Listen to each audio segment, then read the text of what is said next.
When I say is there a way past this betrayal, I mean for real, not just, all right, well, I'm gonna hold on to him for now until I can find something better.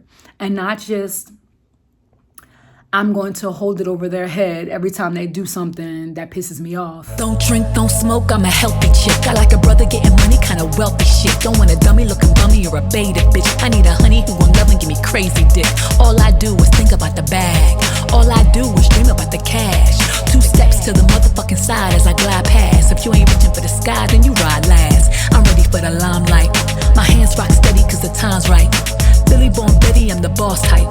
Looking for the heavy kinda king-like. I'ma get it how I get it till my heart stop. Get it how I live it till the mic drop. Hustle for the winner when I do.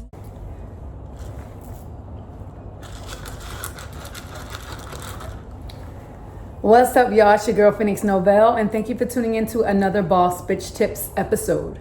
This episode is entitled, How to Handle Betrayal. I wanted to make this video for a while because it's been on my mind. I'm the kind of person that believes that forgiveness is important, but I'm not the kind of person who believes that you have to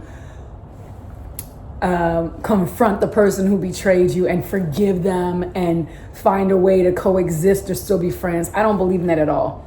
There are people in my life who I felt betrayed by that I don't want in my life, but I harbor no ill will towards.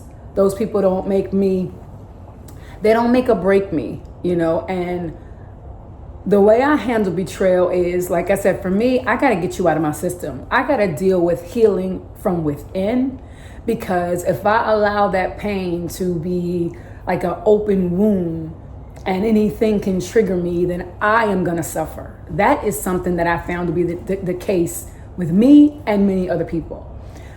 I don't think it's a good idea to keep those people who betray us, who we have not found a way to forgive in any capacity in our lives. I think the moment that we find out somebody has betrayed us,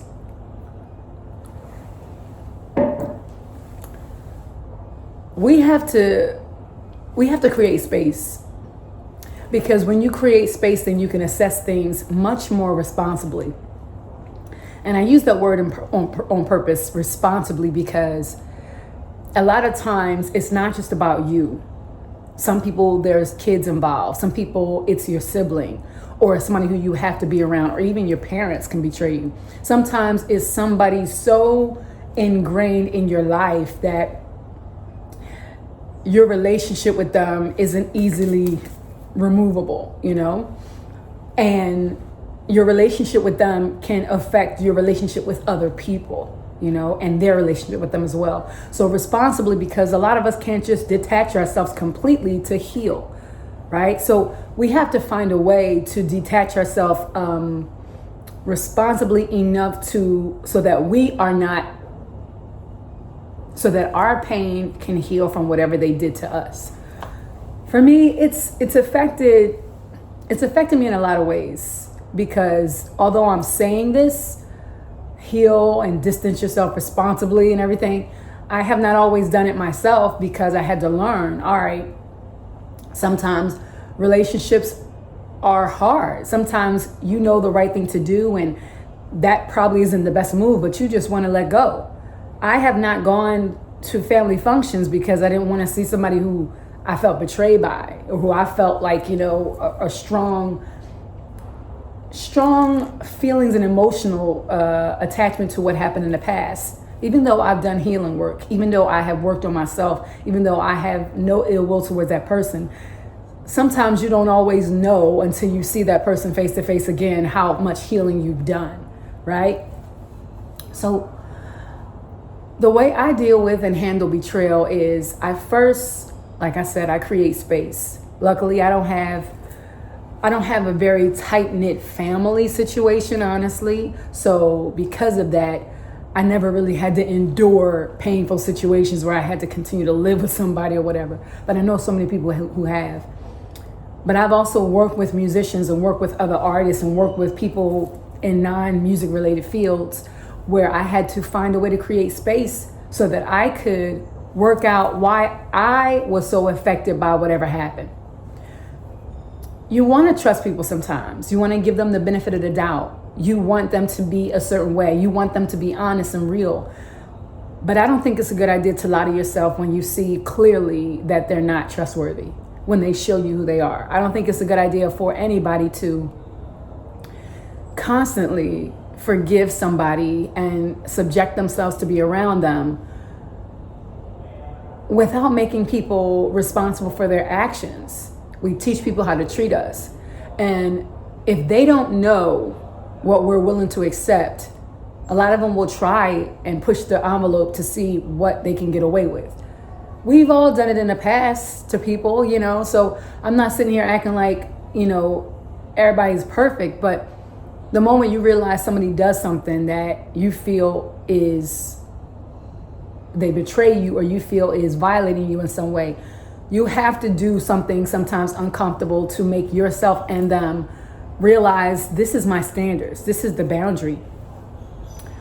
I think it's important for people to know that you don't have to make amends with them if you don't want to. I don't care who the hell it is. And I mean that from the bottom of my heart. You don't have to stay in somebody's life who you feel betrayed you. Because if you don't want them in your life and you feel like you need to have them in your life, or they feel like they need to be in your life, usually there's this resentment that's there. Usually there's this heaviness that's there. And it's an unspoken feeling. It's an energy. We transfer energy to each other all day long. That's what we are.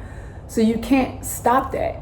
And the more you do it, the thicker that energy becomes. And I believe personally, honestly, that those that harbored resentment and those feelings of uneasiness and trying to force yourself to be around somebody who you don't want to share space with, that is a recipe for further illness, mental illness, physical illness, emotional illness in the future. And so many of us suffer because we think that we have to find a way to make it. Listen, again, some people believe that if they don't forgive, then they'll be alone. Nobody's perfect. My thing is this: everybody won't betray you. So I'm not saying that you can't trust people. I'm saying that when somebody shows you who they are, keep your eyes open and pay attention. And sometimes you have to completely cut them out of your life in order for you to be able to move on healthily.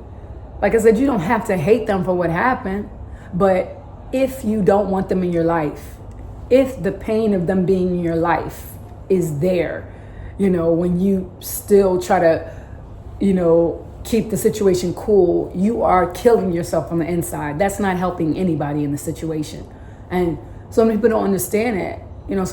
And again, I'm coming from a not so close family background, right? I was separated from my family very early on in my life.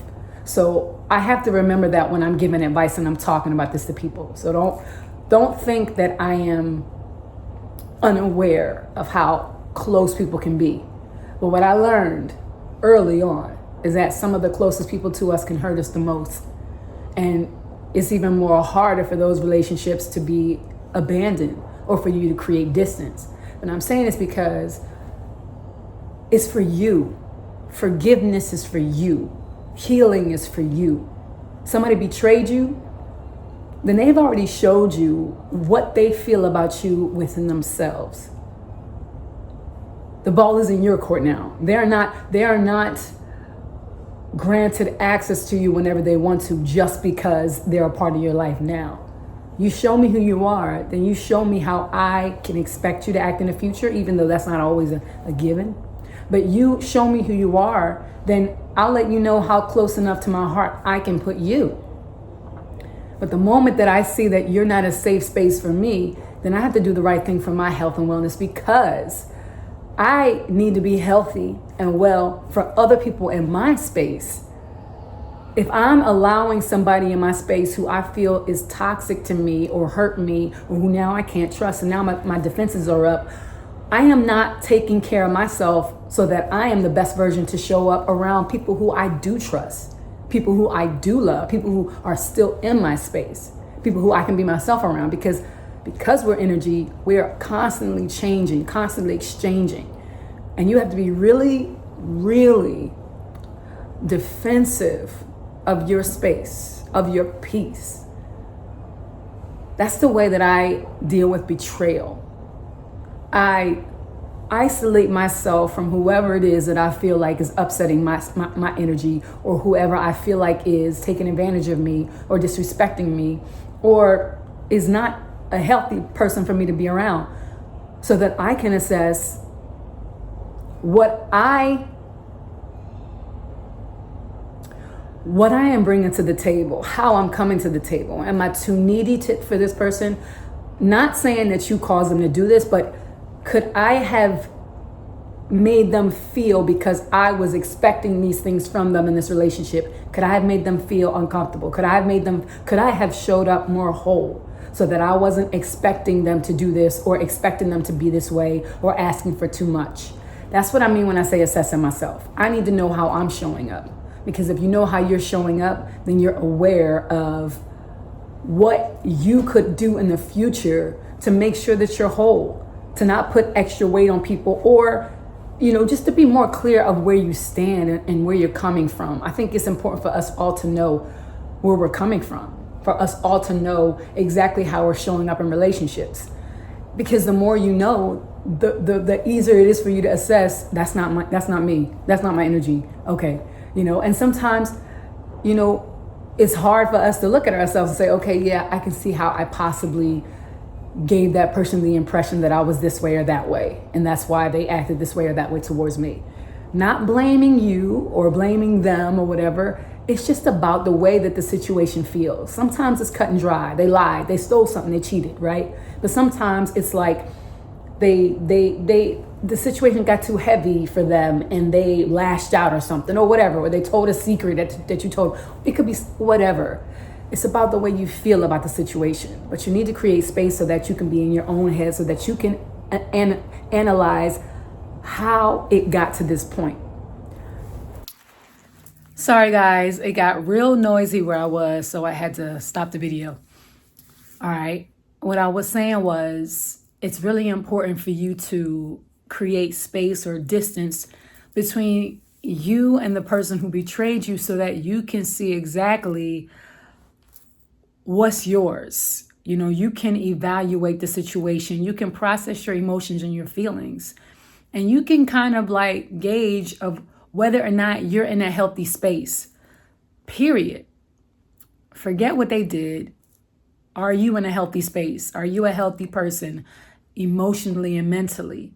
Because when you're not, then sometimes you'll blame yourself for things that you should not be blaming yourself for. And sometimes you will allow people to get away with things that they should not get away with, which will usually lead to them continuously betraying you or taking advantage of you, or, disappointing you in some way. So in all relationships, and I say this a lot, in all relationships, it's important for us to know exactly how we're showing up, how we're coming to the table, what skeletons we got in our closet, what baggage we got, what we're looking for from another person.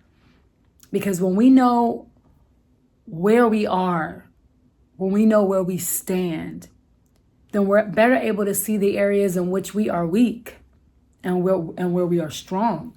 And the areas that we tend to be weak are the areas that we tend to put pressure on other people to fulfill. And I think relationships are, some people, great partnerships, great relationships will usually have us with people who are strong where we are weak. However, there are some areas that you should not be weak in when it comes to what you're bringing to the table. You should not be coming to the table expecting somebody to make you whole, expecting somebody to give you security for yourself. You know what I mean? To give you a sense of purpose. There's just certain areas that should be healthy before we get into relationships. Now, this isn't about relationships that we're born into, you know what I mean, with family relationships, because those are different. They know that usually they know our weaknesses, usually they know where we're strong, and we can't do anything about those relationships. But when you're trying to I don't mean we can't do anything about this relationship, but they're different than the ones that we go out to cultivate, the intimate ones, or the ones we develop at work, or the friendship ones that we make, they're different. And again, they're more fragile because you're more vulnerable to hold on to relationships when people are related to you who betray you, or who make you feel bad about you, or who do something that you wouldn't allow anybody else to get away with.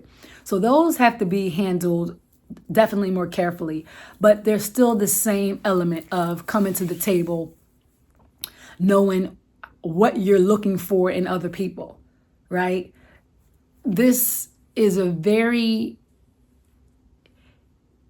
I advocate inner work.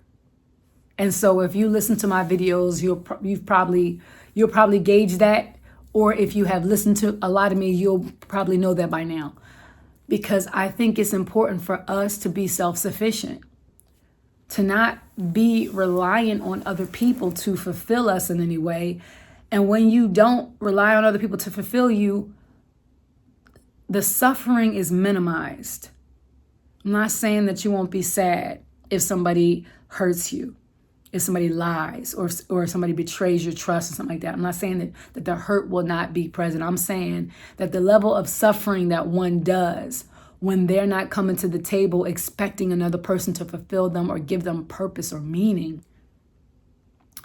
it's just the level is so much less when you're not expecting other people to show up a certain way. Now, we have expectations, but the logical ones of like, okay, this is why this relationship is working, right? We know this, but the moment that you start expecting them to be what you need them to be, or for them to complete you, then it usually causes people to act out in different ways. Sometimes it causes them to look down on you. Sometimes it makes them feel like, well, you ain't going nowhere anyway because you need me. You know what I mean? So this video might be a little bit deeper. It's not just basic like, all right, well, fuck them. No, it's more so, a lot of times people believe that they're healed because they just cut people off.